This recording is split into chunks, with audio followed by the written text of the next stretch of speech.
And without further ado, I'm going to actually introduce Akash to the stage because Akash, many years ago, was a volunteer mentor in the organization.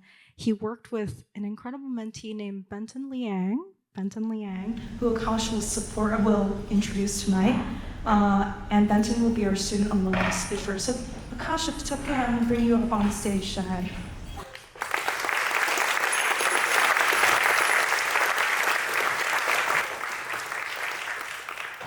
Thank you. Thank you for the kind intro. And Alex must have turned down the opportunity to do this, which is how I ended up here on stage, I guess. And I've been told to keep it very, very short, and if I don't, I think I'll be dragged off the stage. So I'll keep it within 2 minutes. So 10 years ago, I became a volunteer mentor with Minds Matter. And I remember going up to the volunteer orientation where you find out you're going to be mentoring. And I just remember seeing a piece of paper with Benton Leong on it, and it described who Benton was. He was a volleyball player at Lowell High School. He was he was an expert pianist and had played piano growing up. He was part of the robotics club.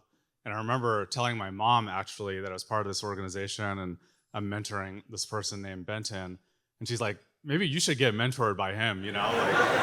Like, you could be better at volleyball and it'd be cool if you learned to play the piano.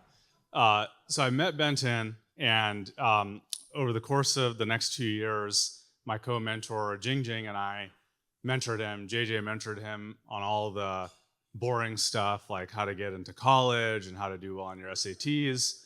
I mentored him on all the cool stuff, how to get a good dorm room, you know, how to get free food in college at events.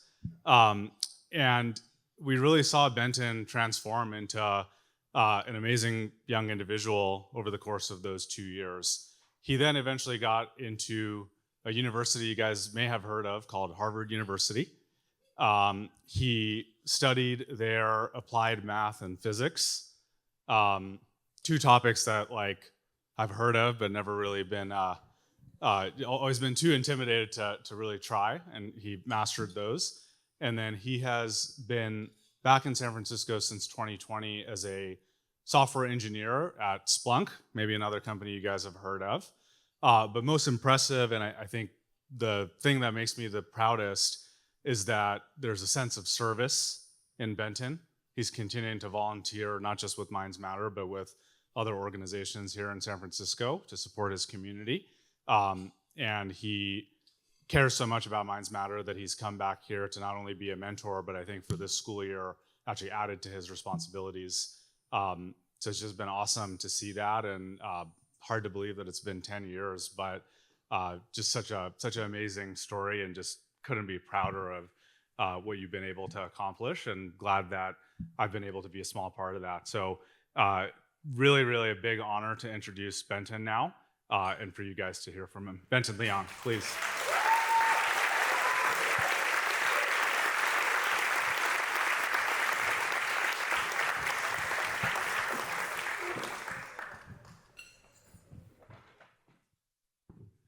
Wow. Thank you, Akash, for the wonderful introduction. Of course, thank all of you here for being here tonight, choosing your Tuesday evening with us.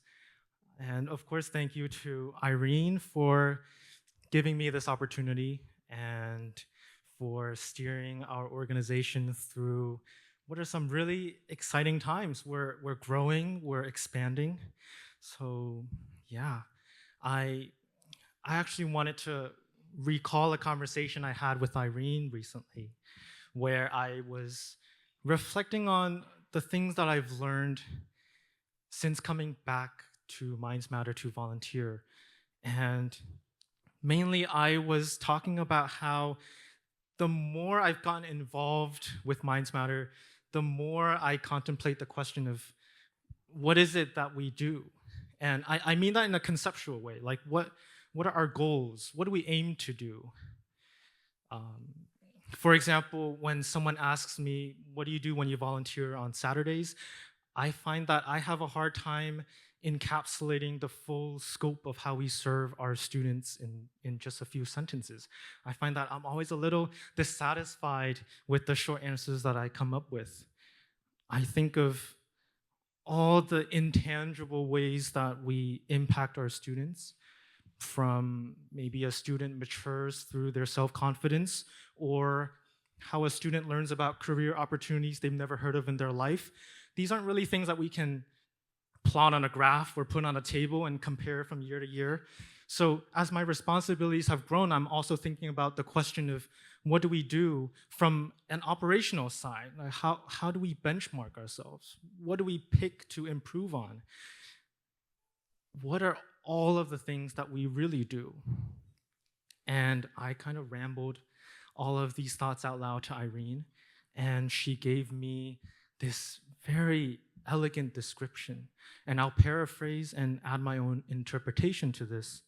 But essentially, Irene said, look, the way I see it, what Minds Matter does, it's actually quite simple. There are two groups of people. The first group is low income, high achieving, ambitious. The second group is successful, privileged, well connected. And usually these two groups are very far apart. And if one wishes to traverse from the first group to the second, it's an arduous journey of hard work, of determination, of grit, and frankly, of a lot of luck. And there are a lot of people who work their whole lives trying to get to that second group, but they never make it there. And that's not a measure of their tenacity or their capability. That's a whole conversation about institutional barriers. So what we do is we take these two far apart groups and we compress the space between them. We find a shortcut. We superimpose them like some sort of wormhole. We take these two groups of people and just put them together in a room. Let them get to know each other. Let them marinate. Then good things will happen. That's what we do. It's a simple premise, but it's a mighty effective premise. For me, this analogy of two groups far apart in some conceptual space, in some social economic space, or in some privileged space, is such a beautiful, succinct characterization of not just what we do at Minds Matter, but of the greater systemic forces that divide us, and ultimately of the power of exchange and of mentorship. My journey with Minds Matter has given me a rare perspective. I've stepped foot in both of these groups. I've seen what it's like in both directions, the mentorship that transpires when these two groups convene. Earlier this year, the Supreme Court passed a landmark decision to ban the consideration of race in college admissions, also called affirmative action. This lawsuit actually started many years ago at Harvard, and I remember when this was brewing on campus, everyone was talking about it. There was some group that was suing our admission system. Every club and org took their turns in the discussion. Everyone around me was talking about it. And during my discussions, I felt sort of safe, sort of removed, sort of shielded, in a sense that I thought I had gotten into college, I'd gotten into Harvard. I made it into that second group. So although I felt very disappointed in how the case was going, I didn't feel that deeper personal tie to the issue. My emotions were kind of muted. And fast forward several years, this lawsuit took many years in the courts until it finally concluded in the Supreme Court this year. And over those years, my life has also changed a lot. I'm no longer in college. I'm back in San Francisco. I'm volunteering with Minds Matter. This is my third year back. So this time around, when I heard the news, my reaction is a personal one.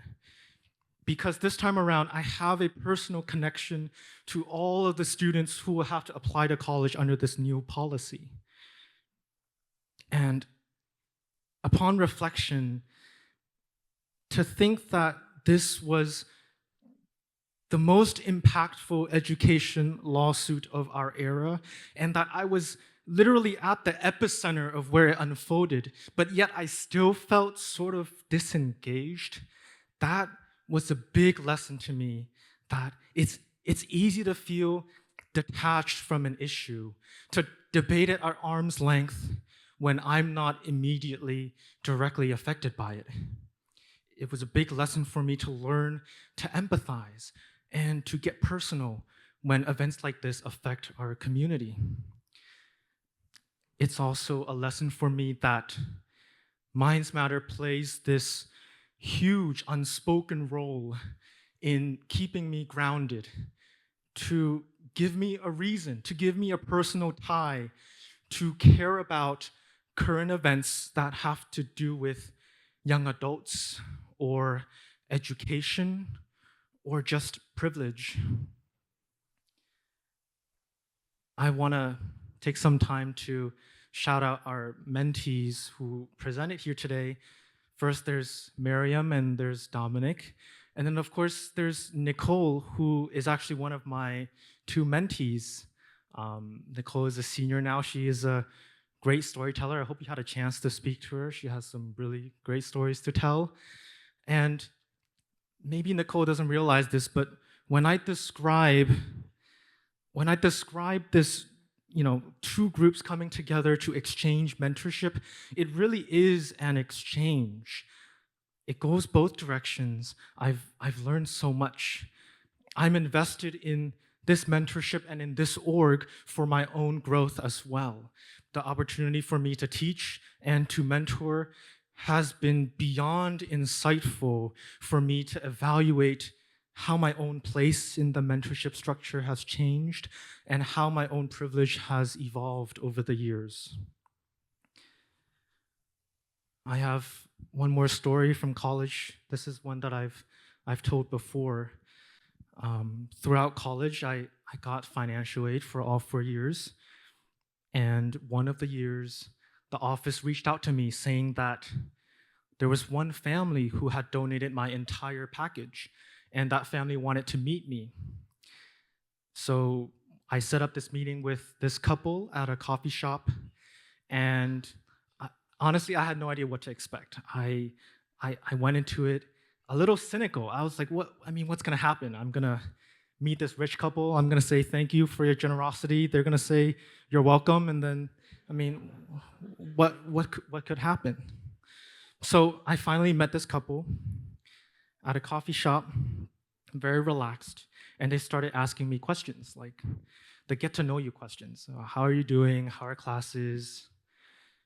And as the conversation went on, I could tell that they genuinely wanted to know how I was really doing. Like, how's your mental health? Are you adjusting? Are you making friends? Is your family well? Are there more things that we can do to help? Et cetera, et cetera. And what I completely did not expect, what I didn't think was possible, was that this couple was more grateful about this meeting than I was.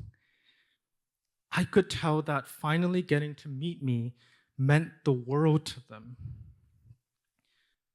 For most of my life, I've been on the receiving end of aid, so I never really stopped to consider that on the other side of the gift, there is a human as well, and that the person doing the giving can have the same level of emotional attachment and emotional investment in the gift as I have as a recipient. This story is part of the reason why I'm back at Minds Matter as a volunteer. I want to feel what that couple felt in that coffee shop.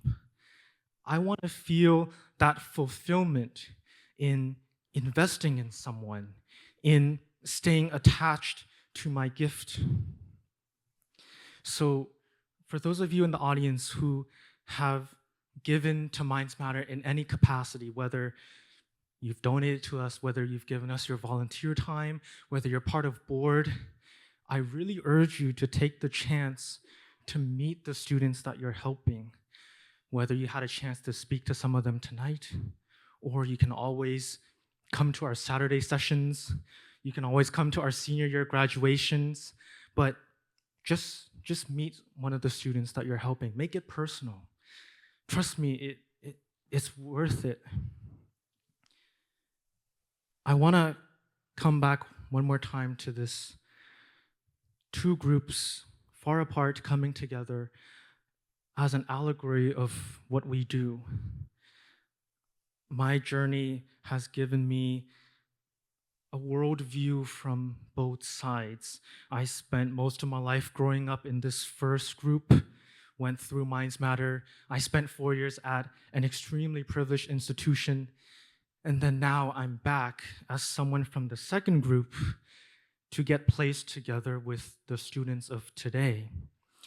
And what I've learned is that this analogy, albeit simple to describe, it represents such a complex dynamic that permeates each of our lives. I thought that when I graduated high school, when I graduated Minds Matter and got into college, that was the mark of me getting out of that first group and making it into the second group, that I made it, that I'm out of the woods. But my donor experience reminds me that even at Harvard, I'm still a donee to someone else who's the donor. That without their money, I couldn't afford being at that institution. I would just get kicked out right back to the first group. I wasn't out of the woods yet. I still fully relied on someone else. So the definition of who the two groups are is not a rigorous definition. It's a relative one. It's relative to each context, to each establishment, and to each lived experience. Using this analogy lets us see the shortcut in bridging the gap. We take these two groups and we put them together, have the people get to know each other, to build understanding, to build empathy, to build mentorship. And what I've truly learned is that this setup of exchange, of mentorship, this setup can only be organized by someone from the more privileged group. The gaps in our system, they don't mend themselves. It takes people who want to understand and want to give. So to answer my own question from the top of what is it that we do, we give. We give ourselves to this mentorship structure to patch the complicated gaps that separate all of us. Thank you. Thank you all.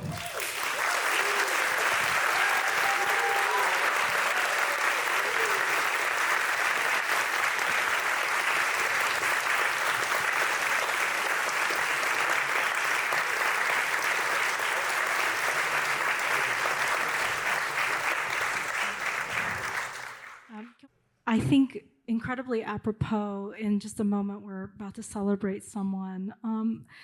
The thought that's on my mind that's so powerful is, so I've worked in education for almost 20 years now, and I always had this question: what happens when you turn 18?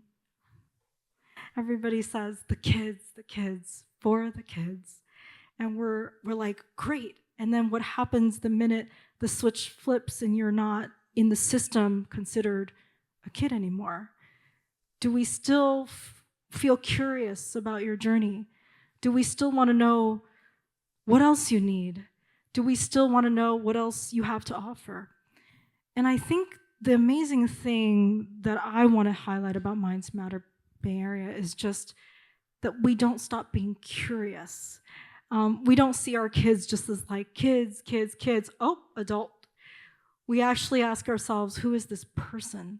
And that evolution and that journey is lifelong, and we maintain that curiosity about this person and that incredible passion to want to continue to discover and help them discover who they are for a very, very, very long time, as long as they'll allow us to be. As long as they'll allow us to be. And so I know Benton joins me tonight in thanking this next person that I want to help us celebrate. Lee Fitzgerald. Lee Fitzgerald is a known supporter, champion, dare I say father of this work. I think you'll hate me for saying that. But Lee, a true father of this organization in the sense that I will never forget. I met Lee 5 years ago now. And actually in our first meeting, Lee had already been in the org for 6 years. And he said to me, I'm thinking about taking a step back. And I said, no, please take a step forward. I need your support. And he committed 4 more years as a board member and a board chair to the organization. But the thing that he pushed me on, Lee, all of those years, because I was always like, kids. And Lee said to me, don't forget the volunteers. Don't forget what happens, because the volunteers are not so far from our kids. The switch flips at a certain moment. 17 becomes 18. You become an adult, and maybe the system doesn't wonder about you anymore, but you are still on a journey.